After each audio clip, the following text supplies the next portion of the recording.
We hear them declaring the wonders of God in our own tongues. They got to hear the story of what's wrong with you, that the sin in you makes you a candidate for damnation. That you not only can see evil in other people, but when you look in the mirror, you will see traces of the same evil that you hate and fear in other people also lives within you and falls under God's judgment.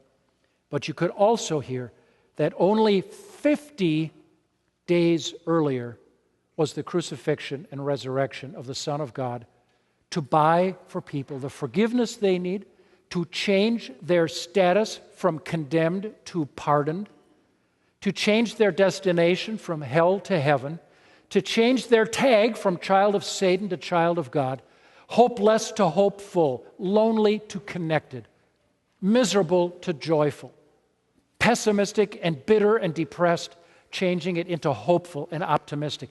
That's what they heard, all wrapped up in what the death and resurrection of Jesus Christ really means. And they heard that now explained to them in their language for the first time. I want you to listen to a couple of promises that Jesus made to his disciples.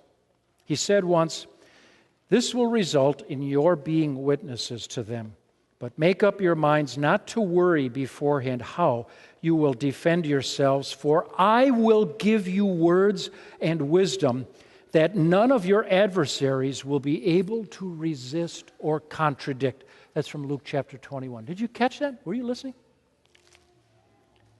He said on another occasion, this is from the Gospel of Matthew in chapter 10. "When they arrest you, do not worry about what to say or how to say it. At that time you will be given what to say, for it will not be you speaking, but the Spirit of your Father speaking through you." Did you get that?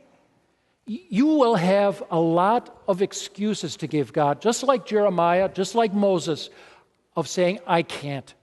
I'm just a layperson. I'm just barely figuring this out myself.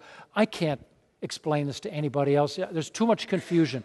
Unless I'd go to a Bible college for 4 years and a seminary for 3 years and read a load of books and somehow turn into some kind of book nerd, and I probably have to do all this Greek and Hebrew stuff, I'm going to keep my mouth shut about it, and we'll let the professionals do the explaining.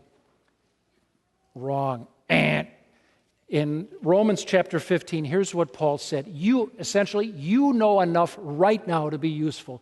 And God will bring out of you things you didn't know you had, and He will take the pieces that are already within you. And when you begin the process and have the courage to start to talk for Him, He will help make it happen with power and wisdom you didn't know you had. Paul wrote to the Romans, who were so confused in a sense, he had to re-explain the whole gospel to them in earlier chapters. He said, "I myself am convinced, my brothers, that you yourselves are full of goodness, complete in knowledge, and competent to instruct one another." He's talking to you when he says that.